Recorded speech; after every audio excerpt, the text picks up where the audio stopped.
स्वागत है आप सभी लोगों का श्रीमद् भगवद गीता क्षेत्र में। श्रीमद् भगवद गीता के 7वें अध्याय का आज हम लोग प्रारंभ करेंगे। 7वां अध्याय का नाम है ज्ञान विज्ञान योग। पहले आपने 6 अध्याय जो पढ़ा है यह ज्ञान और कर्म था, इसमें एक तरह से ज्ञान योग था। अब जो आप लोग आगे पढ़ेंगे, अब ये जो 6 अध्याय एक तरह से भक्ति योग से संबंधित होगा ये, ठीक है। तो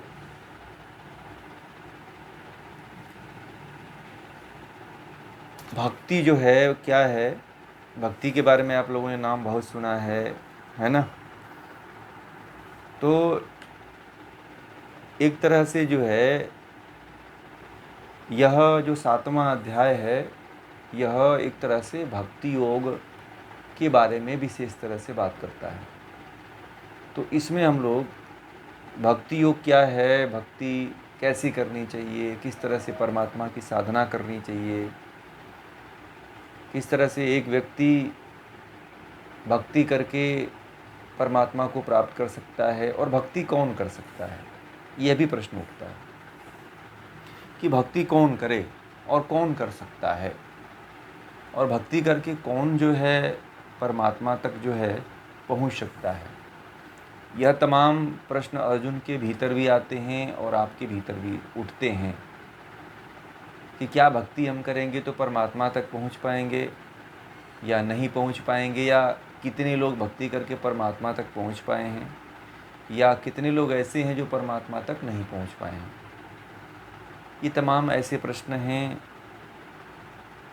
कभी कभी लगता है कि भक्ति के मार्ग पे चले जाएं, कभी ऐसा लगता है कि कर्म के मार्ग पे चले जाएं, कभी ऐसा लगता है कि ज्ञान के मार्ग पे चले जाएं। तो यह तमाम तरह के जो प्रश्न हैं वह जीवन में उठा करते हैं। व्यक्ति समझ नहीं पाता है कि जीवन को किस दिशा में लेकर के जाएं, जीवन को किस रास्ते पर लेकर के चलें।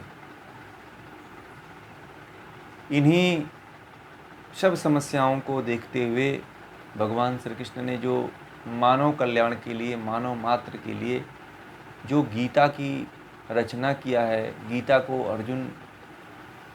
का अर्जुन को जो उन्होंने उपदेश दिया है, वह एक तरह से सुप्त मर रही मानव जाति को, गर्त में जा रही मानव जाति के लिए यह खेवनहार है। खेवनहार नाव ऐसी है कि जिसमें यदि बैठते हैं आप तो आपका कल्याण हो जाएगा। गीता के नाव में यदि आप बैठ करके सवार होते हैं तो आपका कल्याण जरूर हो जाएगा, क्योंकि इसमें ज्ञान है, कर्म है, भक्ति है, सब कुछ है। यहाँ सब कुछ मिलेगा गीता में, बाकी और भले कहीं नहीं मिले, परंतु गीता में सब कुछ मिलता है। गीता अपने आप में बड़ा ही अद्भुत ग्रंथ है। मैं प्रतिदिन इसके बारे में, इसकी महिमा के बारे में और पढ़ने के बाद जो सार निकलता है उसको आप लोगों को बताता रहता हूँ। आज हम लोग प्रारंभ करेंगे तो 7वें अध्याय का पहला मंत्र कोई भी पढ़े, पहला, दूसरा, तीसरा, चौथा और 5वें मंत्र।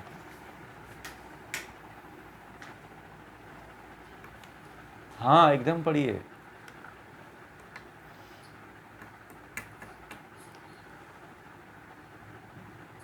वीडियो ऑन कर लिया करिए।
हाँ 5 तक पढ़िए, 5 तक।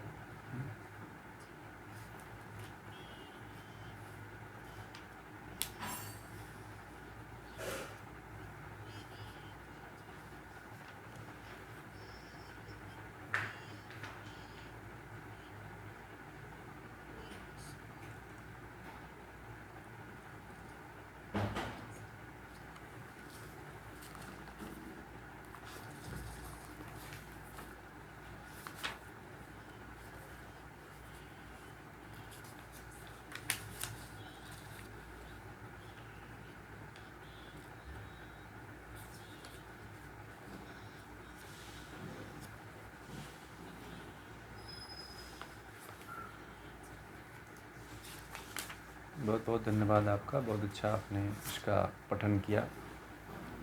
तो आप लोगों ने 6वें अध्याय में ये पढ़ा था कि वह श्रेष्ठ योगी कैसा होता है।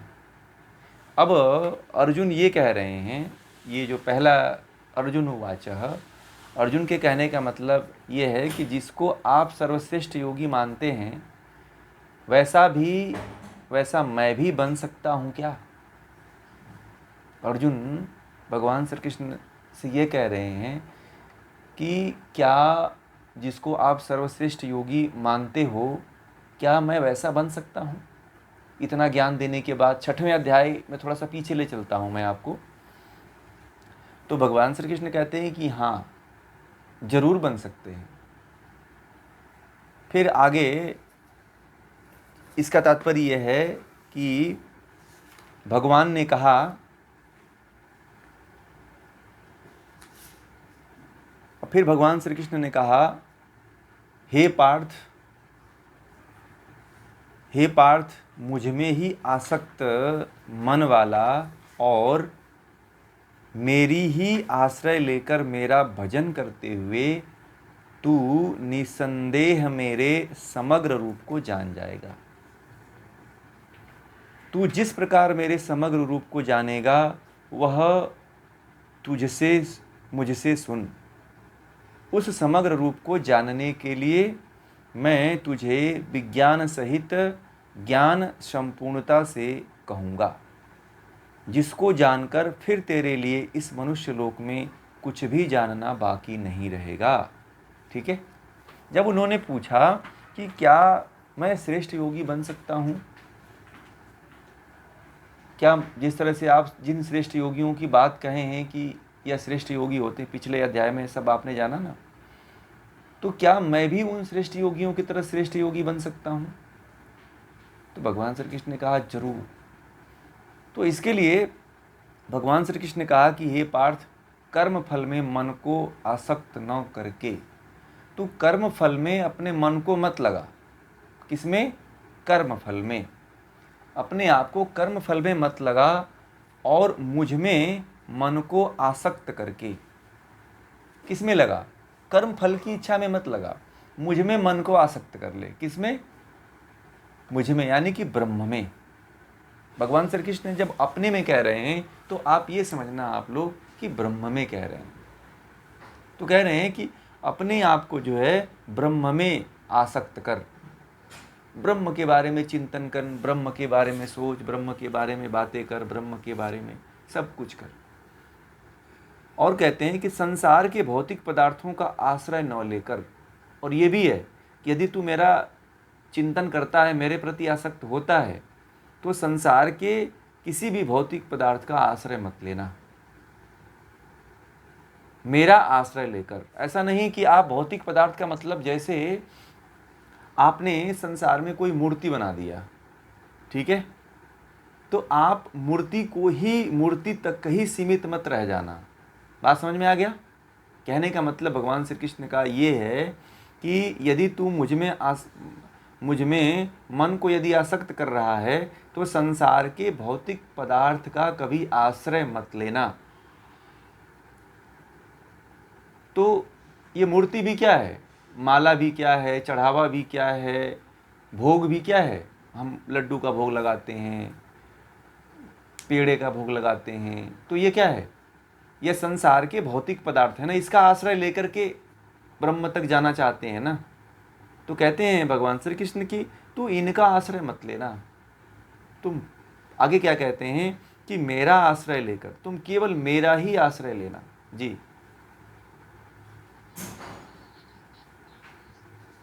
हाँ, कर्म कांड को मना नहीं कर रहे हैं, कह रहे हैं कि आप करो परंतु उसमें आसक्त मत होना, मना नहीं कर रहे हैं। मतलब कुछ लोग यही मान लेते हैं, जीवन पर्यंत यही मान लेते हैं कि जो है यही पूजा है, जैसे कि भोग चढ़ाना, फल चढ़ाना, खीर चढ़ाना, तो कुछ लोग बस यही मान लेते हैं कि बस यही पूजा है, और कभी परमात्मा की मुख्य नाम का मुख्य जो परमात्मा मुख्य है उसका चिंतन वो कर ही नहीं पाते हैं। इसलिए वो ऐसा कह रहे हैं कि भौतिक जितने पदार्थ, हाँ, ब्रह्म का ज्ञान नहीं हो पाता, फिर व्यक्ति वहीं सिमट के, आजकल की जो भक्ति जितने लोग कर रहे हैं ना, वह मूर्ति तक और कर्म कांड तक ही सीमित होकर के रह गए हैं। बात क्लियर हुई यहाँ पे, है ना? तो यदि आप यहीं तक रह जाते हो तो कोई मतलब नहीं है भक्ति करने का। बात समझ में आ गई? आप यदि केवल भौतिक पदार्थों का आश्रय लेकर के भगवान को प्रसन्न करना चाहते हो कि मैं इतने का भंडारा करवा दिया, इतना दान दे दिया और यही सब हो गया पूजा, और आपका कल्याण ही नहीं हुआ, तो बेकार है ना। आप मान लीजिए कि आपने जो है क्या किया, आपने भंडारे में पूरा भंडारे का खर्च ले लिया, ठीक है, और आप ये समझ रहे हैं कि मैंने भंडारा में खिला दिया, भगवान प्रसन्न हो जाएंगे। तो ऐसा होता है क्या? अब आपको भंडारे कराने के साथ साथ जो है आपको क्या करना है, परमात्मा में आसक्त होकर के मन के द्वारा परमात्मा का चिंतन करना है, मन के द्वारा ध्यान करना है, जप करना है, भक्ति करना है, ठीक है। अब भगवान श्री कृष्ण पहले ही कह रहे हैं कि मन को मुझ में आसक्त कर दे। बात क्लियर हुई? भौतिक पदार्थों में मत अपने आप को सिमेट के रखिए आप लोग। मैं बहुत लोगों को, पुजारी लोगों से मेरी बात होती है तो मैंने कहा कि आप यहीं तक मत सीमित रहो, आगे बढ़ो, परंतु उनको इस तरह का गीता का ज्ञान नहीं है जैसे आप लोगों को मैं ज्ञान देता हूँ। मैं बड़े बड़े पुजारियों से मिला हूँ, मंदिरों के, गीता पढ़े हैं परंतु इस तरह का ज्ञान उनको नहीं है, वो कर्म कांड तक ही सीमित हैं। आप लोगों को ये भी बता दूँ, मैं बहुत बड़े बड़े पुजारियों से मिला हूँ और मेरी तर्क वितर्क होती है उनसे, मेरी बातें होती हैं, तो मैं कहता हूँ कि आप लोग क्यों नहीं मुक्ति की तरफ जाते हो, ठीक है। तो बोलते हैं यही है मुक्ति, यही, इसी से मुक्ति हमारी हो जाएगी, कृपा हो जाएगी। मैंने कहा कि आप अनुभूत क्या कर पाओगे हैं? आप तो कर्म कांड में ही, उस भौतिक पदार्थ में ही सीमित कर लिया ना अपने आप को, है कि नहीं? आप नवरात्रि के व्रत रह रहे हो और इसमें कुछ अनुभूति नहीं कर रहे हो, केवल व्रत रह रहे हो, तो क्या फायदा है? आप न परमात्मा का चिंतन कर रहे हो, न ध्यान कर रहे हो, न जप कर रहे हो, न कुछ अनुभूत कर रहे हो, न उसमें आसक्ति लगा रहे हो, आप संसार के भौतिक पदार्थों में डूबे हुए हो आप, तो ये भक्ति नहीं है। भगवान पहले ही कह देते हैं कि संसार के भौतिक पदार्थों का आश्रय नहीं लेना, मेरा आश्रय लेकर के जिस योग, मतलब भक्ति योग का अभ्यास करता हुआ असंदिग्ध तौर पर जिस प्रकार तू मुझे समग्र अर्थात पूर्ण रूप से जान जाएगा, वह सुन। तू मुझको कैसे जानेगा? नहीं तो तू तो भौतिक पदार्थ को ही समझेगा कि यही भगवान है और यही भगवान की पूजा है। इसलिए हे अर्जुन, तुझे अभी पता नहीं है कि ब्रह्म को कैसे जानते हैं, ईश्वर को कैसे जानते हैं। लोग जो है किस तरह से भक्ति योग करना चाहिए किसी को नहीं पता है। कहते हैं कि भक्ति योग कलयुग में बड़ा सरल है, जो भक्ति करेगा वो मुक्त हो जाएगा, परंतु किसी को भी भक्ति नहीं आती है। भक्ति के लिए क्या चाहिए? क्या चाहिए?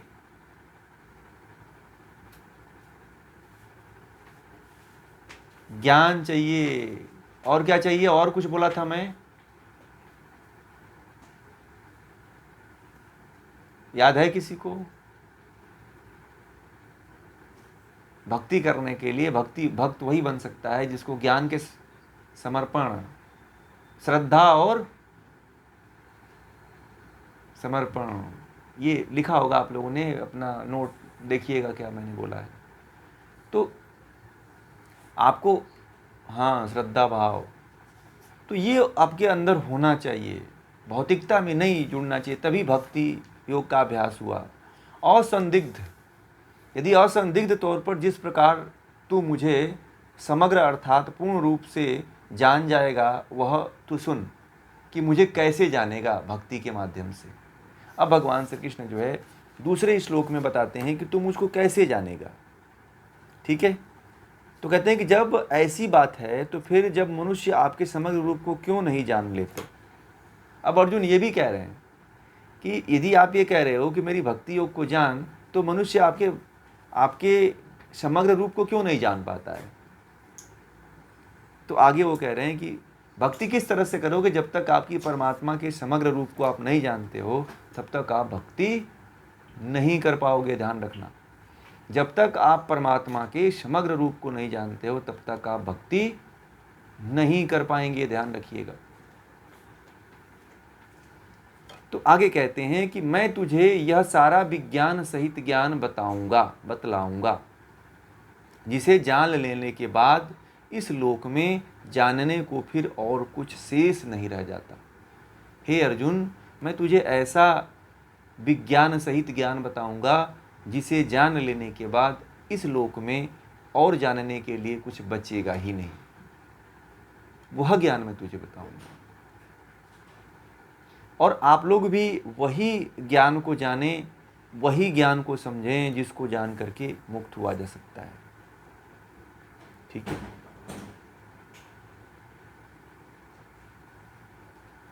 अब देखिए, इस अध्याय का नाम है ज्ञान विज्ञान योग। ठीक है, क्या नाम है? ज्ञान विज्ञान योग। ऐसा इस अध्याय के अंत में संकल्प दिया है। अब ये जो है ना, शंकराचार्य जो हुए थे, जिन्होंने इसका भाष्य किया था, थोड़ा सा मैंने उसको ढूंढा है, तो जो शंकराचार्य ने जो इसका भाष्य किया था, तो शास्त्रों के आधार पर, देखिए, शास्त्रों के आधार पर जो ज्ञान हो उसे ज्ञान कहते हैं। नोट कर लीजिए, आदि शंकराचार्य के अनुसार जो शास्त्रों के आधार पे ज्ञान हमें होता है उसे ज्ञान कहते हैं। ठीक है,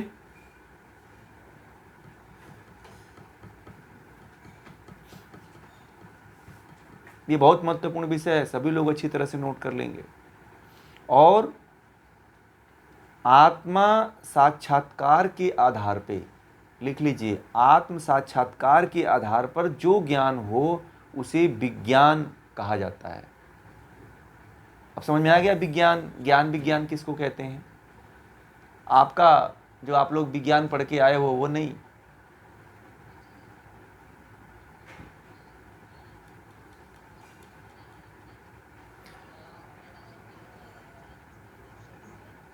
आदि शंकराचार्य के अनुसार मैं बता रहा हूँ कि आधार पर बता रहा हूँ कि शास्त्रों के आधार पे जो ज्ञान होता है पढ़ करके उसे ज्ञान कहते हैं। जैसे मान लीजिए मैंने आपको गीता का शास्त्र पढ़ाया, उसके आधार पे जो आपको ज्ञान हो रहा है उसे ज्ञान कहते हैं। और आत्म साक्षात्कार यानी कि आप अनुभूत कर लेते हो, यानी कि आत्मा का साक्षात्कार कर लेते हो, तो जो ज्ञान होता है उसे विज्ञान कहते हैं। बात समझ में आ गई? अभी मैं आप लोगों को जो देता हूं वो क्या है? ज्ञान है। और जो उसकी व्याख्या करता हूं वह क्या है? विज्ञान है। वो क्या है? वह विज्ञान है। जो अनुभूत होता है वह मैं आपको समझाता हूं। ठीक है, जो मैं जैसा अनुभूत करता हूं वह आपको वैसा बताता हूं, और जो शास्त्र के आधार पे है मैं वैसे के वैसे रख देता हूं। तो इसको ज्ञान कहते हैं शास्त्र के आधार पे। और जो आत्मा के साक्षात्कार करने के बाद जो ज्ञान प्राप्त होता है वह विज्ञान कहते हैं उसको। ठीक है, यह बहुत महत्वपूर्ण विषय है। ये सब आपको कभी जानकारी नहीं मिलेगी। आप 18 अध्याय पढ़े होंगे और मैं हर 18 अध्याय का आप लोगों को सार्थ अर्थ बताया हूँ कि इसका क्या मतलब होता है।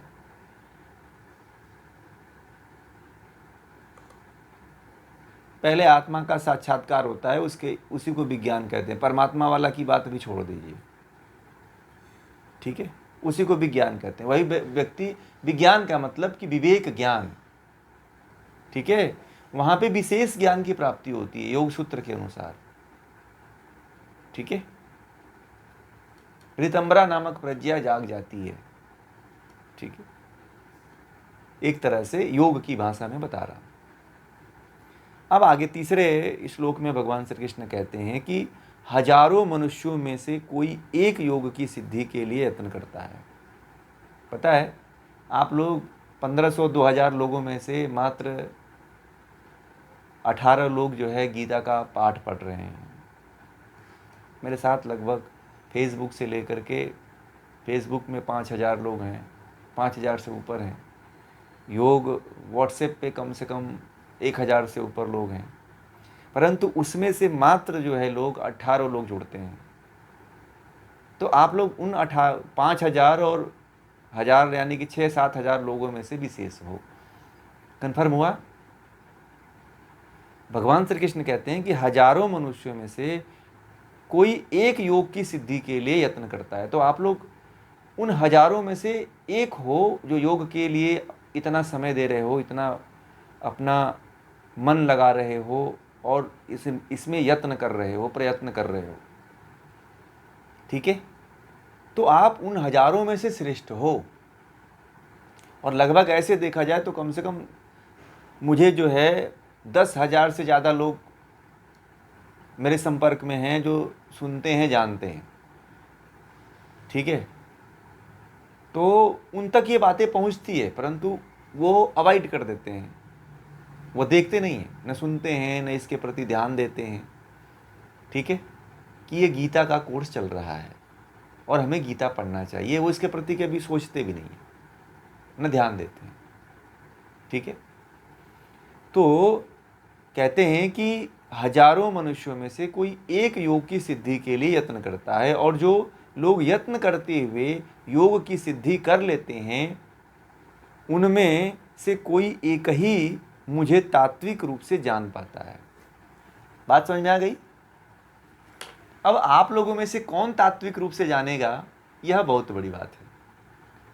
अब मैंने ये बात कहा आपको पहले श्लोक में कि भौतिक पदार्थों का आश्रय न लें, परमात्मा को केवल भौतिक स्तर पे सीमित मत करो। आप लोग जो भौतिक स्तर पे परमात्मा को सीमित करके भक्ति करता है, वही व्यक्ति, भगवान श्री कृष्ण कहते हैं कि वह व्यक्ति जो है कभी परमात्मा को, ब्रह्म को तात्विक रूप से नहीं जान पाता है। आप 18 में से कोई एक व्यक्ति, 2 व्यक्ति होंगे जो तात्विक रूप से परमात्मा को जान जाएंगे, परंतु ऐसा नहीं है। यदि आप लोगों को, सभी लोगों को ज्ञान हो गया तो 18 में से 18 लोगों को भी तात्विक ज्ञान हो सकता है। यदि आपने भौतिक पदार्थों से अपने आप को उठा लिया तो आप लोग समझिए कि आप लोग भी उस परम ब्रह्म का, परमात्मा का तात्विक ज्ञान प्राप्त कर लोगे। यानी कि जो मुख्य भाग है, जो ज्ञान की मैं बात करता हूँ, ब्रह्म की जो साक्षात्कार की बात करता हूँ, जो ब्रह्म के में आसक्ति की बात करता हूँ, वह आप लोग जान लोगे। कन्फर्म हुआ? ये है।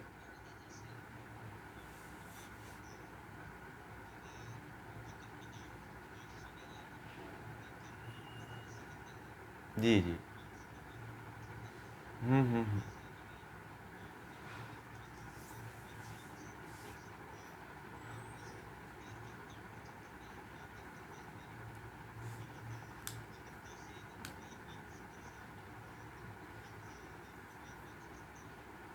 बहुत अच्छा, बहुत अच्छा।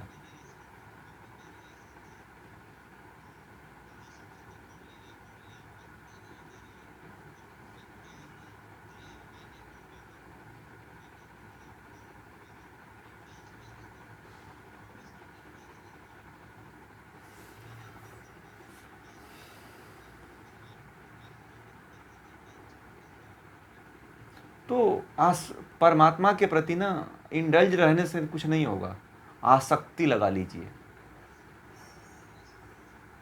आसक्ति ऐसी होनी चाहिए ना कि आप उसके बिना एक पल भी ना रह पाए। आपके मन में, आपके विचार में, आपके भाव में परमात्मा दिखना चाहिए।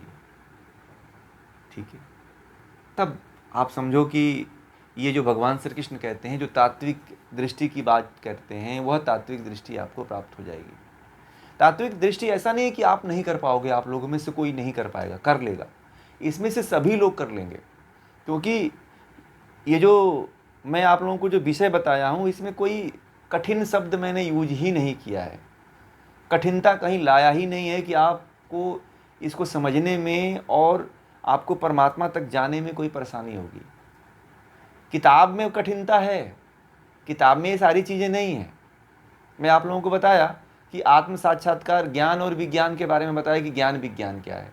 तो ज्ञान शास्त्रों के द्वारा आता है, विज्ञान जो है आत्मा के साक्षात्कार करने के बाद आता है।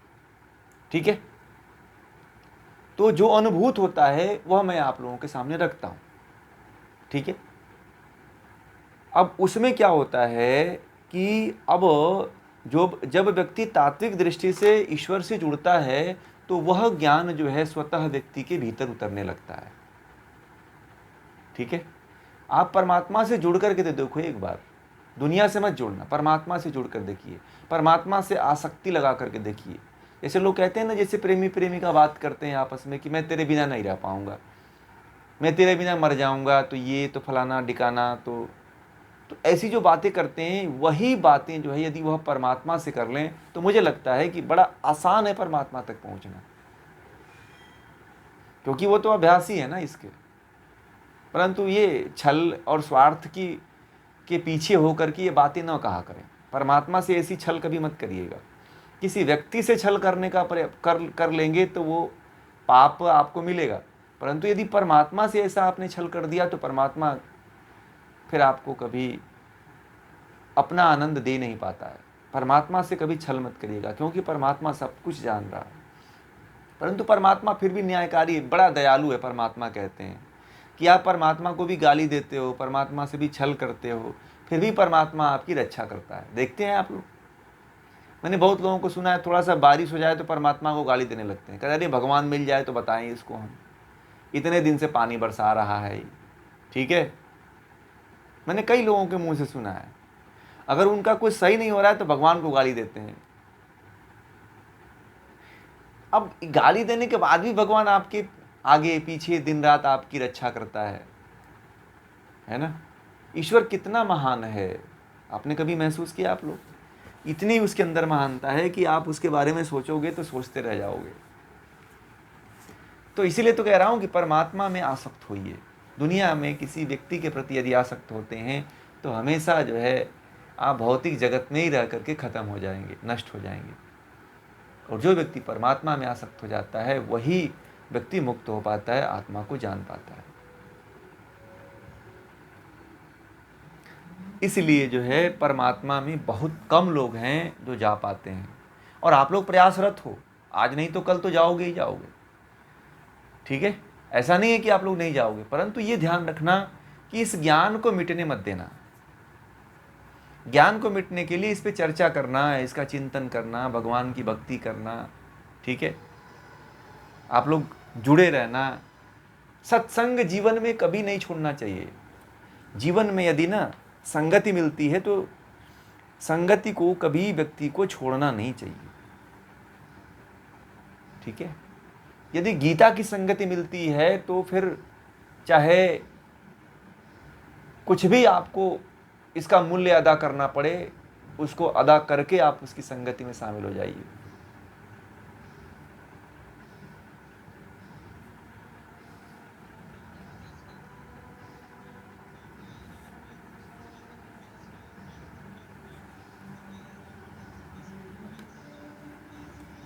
हाँ, वो तो वही सिखाते हैं वो लोग।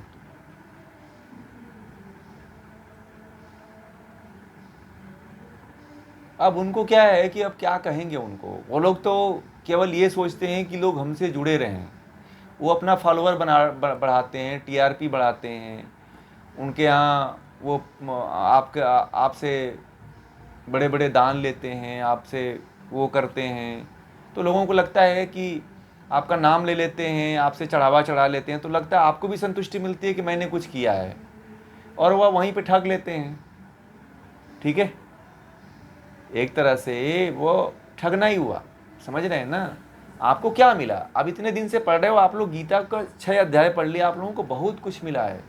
और यदि इस ज्ञान को लेकर के यदि आप जीवन में अकेले भी हो जाओ ना, तो जीवन को जी लोगे आप। मैं सही बता रहा हूं। यह ज्ञान, यदि मैं बताऊं, यह ज्ञान मैं आप लोगों को पहली बार नहीं दे रहा हूं। यह मैं ज्ञान, गीता का ज्ञान केवल मैं आप ही लोगों को नहीं दे रहा हूं। इससे पहले मैं और लोगों को भी ज्ञान दे चुका हूं। मैं अब कृष्ण की बात नहीं कह रहा हूं, मैंने प्रत्यक्ष रूप से बता रहा हूं। अभी इससे पहले मैं गीता और भी लोगों को ये समझा चुका हूं, इस तरह की, जैसे आप लोगों को समझाता हूं। और आप लोगों को तो ऑनलाइन समझा रहा हूं, वो तो मेरे सामने रह कर के सीखे हैं, मेरे पास रह के सीखे हैं, तो वह संपर्क में रह कर के सीखे हैं। तो उन लोगों का जो नज़रिया है और उन लोगों के जीवन में जो बदलाव हुआ, वह स्वच्छंद हो गए। फिर वो बोलते हैं कि अब कितने भी शास्त्र पढ़ते हैं ना, लगता है कि बस अब इसी में रमे रहो, आनंद आता है। पहले लगता था कि ये सब बेकार की चीज़ें हैं, परंतु लगता है कि जीवन का सबसे सार तत्व यदि कुछ है तो यही है। बड़े बड़े महापुरुष जो हुए हैं वो ये कहते हैं, यहाँ तक कि विदेश के जो विद्वान हुए हैं, विदेशों के जो विद्वान हुए हैं, वो भी कहते हैं कि यदि मैं जीवन में कभी हताश होता हूँ, निराश होता हूँ, तो गीता पढ़ता हूँ।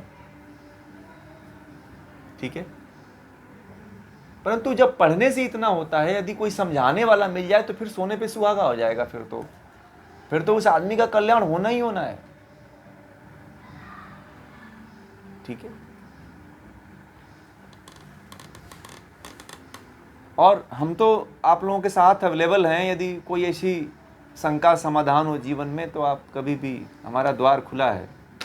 आप ज्ञान के लिए कभी भी आ सकते हैं, रात में भी आएंगे ना तो द्वार खुला रहेगा। ठीक,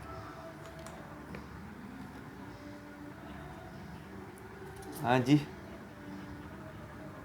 हाँ, ज्ञान के लिए तो मैं, ज्ञान, देखिए ज्ञान ऐसा विषय है कि ज्ञान से ही समाज में, राष्ट्र में, देश में कुछ परिवर्तन हो सकता है।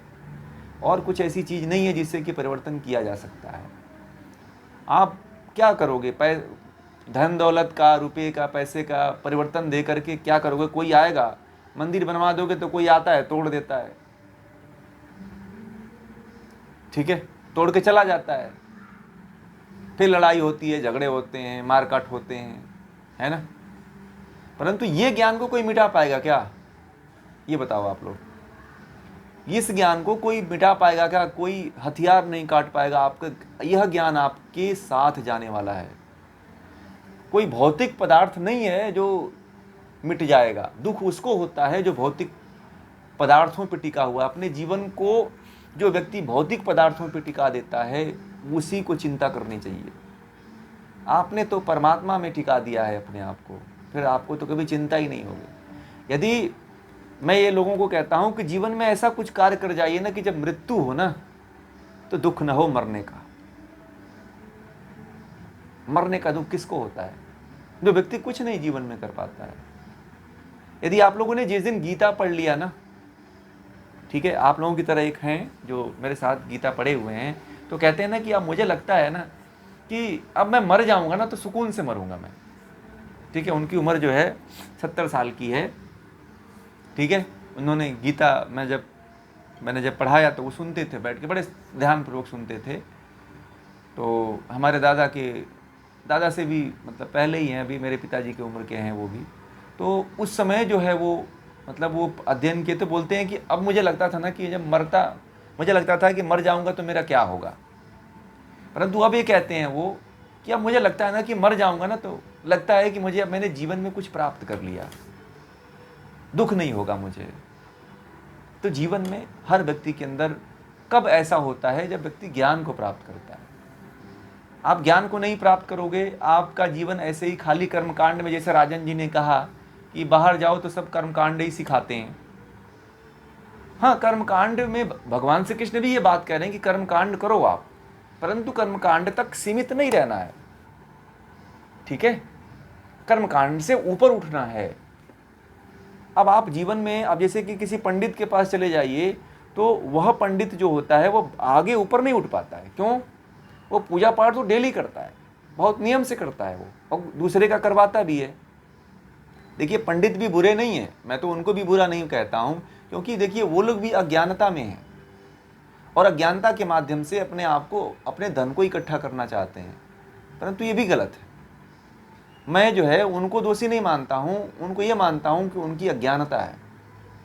ठीक है, उनको भी बेचारों को ये बात नहीं, क्योंकि मैंने बहुत से पंडितों से बात किया है। ठीक है, उनको अगर तात्विक बात बताओ तो उनको बात में पल्ले पड़ती नहीं है उनको। ठीक है, उन्होंने कर्मकांड सीखा है और जीवन पर्यंत करीब 40 साल 50 साल तक जो है केवल कर्मकांड ही करते रहते हैं। वो तात्विकता में नहीं पहुंच पाते हैं। इस तरह का चिंतन, जिस तरह से आप लोगों को चिंतन मैं बता रहा हूं कि आप उस ब्रह्म का चिंतन करो, तो वो ब्रह्म को वो ब्रह्मा जी मानते हैं। ठीक है, वो सीधे कहते हैं ब्रह्मा विष्णु में है, इसके अलावा कोई है नहीं। बात समझ में आ गया? इन्हीं की पूजा करो। तो वो इन्हीं तक सीमित रह जाते हैं बेचारे। उनका दोष नहीं है, उनके अंदर जो ज्ञान मिला हुआ है ना, वह गलत है। यदि मान लीजिए मैं ही यदि आप लोगों को गलत पढ़ा देता तो आप लोग भी बहुत कट्टर हो जाते ना। मैं आप लोगों को गीता पढ़ाता, यदि उस तरह की गीता पढ़ा देता तो आप लोगों को भी ज्ञान नहीं होता। तो फर्क किसका है बताइए? ज्ञान का है ना, ज्ञान का है। उनके अंदर अज्ञानता भरा हुआ है। सभी लोग क्या कहते हैं, जितने भी लोग होते हैं तो बोलते हैं कि ये पंडितों ने ये कर रखा है, परंतु पंडितों को भी ज्ञान नहीं है इस चीज़ का। बात समझ रहे हैं? भले से वो पोथी डेली पढ़ते हैं, गीता का पाठ डेली करते हैं, परंतु उस तात्विक दृष्टि का ज्ञान नहीं है। आप लोगों को ये भी बता दूं कि जो है आत्मज्ञान, नारद जी चारों वेदों को पढ़े थे, फिर भी जो है उपनिषदों में ऐसा वर्णन आता है कि नारद जी आत्मज्ञान प्राप्त करने के लिए ऋषियों के पास गए थे, ब्रह्मा जी के पास गए थे। आप बहुत से शास्त्रों को पढ़ लेने के बाद भी आत्मज्ञान की शिक्षा यदि आपके पास नहीं है, आत्मज्ञान यदि नहीं है, तो बेकार है जीवन। ठीक है, नारद जी ने चारों वेदों को, चारों 100 शास्त्रों को पढ़ा था, परंतु उनको भी आत्मज्ञान नहीं पता था कि आत्मज्ञान क्या होता है। बात आप लोग समझ रहे हैं? तो आप लोग तो शायद ऋषि ही रहे होगे पिछले जन्म के, कि आपको डायरेक्ट आत्मज्ञान मिल रहा है। और मैं जो गीता पढ़ाता हूं वह आत्मज्ञान और उपनिषद वाली गीता पढ़ाता हूं, ध्यान रखिएगा। मैं जो है, जो सब लोग गीता पढ़ाते हैं वो गीता मैं नहीं पढ़ाता हूं, ये ध्यान रखिएगा। मेरी, आप लोग दूसरे की गीता सुन लीजिएगा अगर पढ़ना होगा तो, ठीक है, और पढ़े भी होंगे, देखे भी होंगे। मैं जो गीता पढ़ाता हूँ, आप लोगों को आज क्लियर बता दूँ, मैं जो है आत्मा और परमात्मा, यानी कि जो मुख्य गीता है, जो मेन गीता है, वही आप लोगों को परोसता हूँ। ठीक है, कथा वाली गीता नहीं पढ़ाता हूँ। जैसे भागवत कथा कोई करवा देता है, श्रीमद् भगवत गीता कथा करवा देता है, पाठ करवा देता है, तो वो वाली गीता मैं नहीं बताता हूँ। उस गीता से आपका कल्याण नहीं होने वाला है। मैं कोई भी शास्त्र पढ़ाता हूँ, मेरा जो भी कोर्स होते हैं, वो कोर्स, कोई भी कोर्स जो है जैसे लोग पढ़ाते हैं उस दृष्टि से मैं नहीं पढ़ाता हूँ। मेरा नज़रिया ही पूरा अलग है, लोगों को पहले बता दूँ। तो इसमें जो है आप लोगों को यही मैं बताना चाहता हूँ कि तत्व को पकड़िए, उसकी आत्मा को पकड़िए। अगर किसी ज्ञान कहीं तक पहुँचना है, तो मुक्ति तक जाना है, तो किसी के चक्कर में मत फंसिए। कोई आपको मुक्त नहीं करने वाला है। मुक्ति तो आपको स्वतः मिलेगी, परंतु सही ज्ञान मिलेगा तब। बात समझ में आ गई? यदि सही ज्ञान नहीं मिला तो आप भी रट्टू तोता बन जाएंगे। ठीक है, रट्टू तोता बन जाएंगे और केवल रटते रहेंगे, राम राम राम राम राम। हाँ, वो भौतिकता ही रहेगी, अविद्या। और केवल आप राम राम राम राम, इससे ज़्यादा नहीं फिर जान पाओगे, ना सोच पाओगे फिर आप। ठीक है, फिर आपकी जो भीतर की जो चेतना है वह नष्ट हो जाएगी। जो विवेक है आपका, जब विवेक नष्ट हो जाता है तो व्यक्ति का सब कुछ नाश हो जाता है। व्यक्ति जहाँ तक पहुँचना होता है वो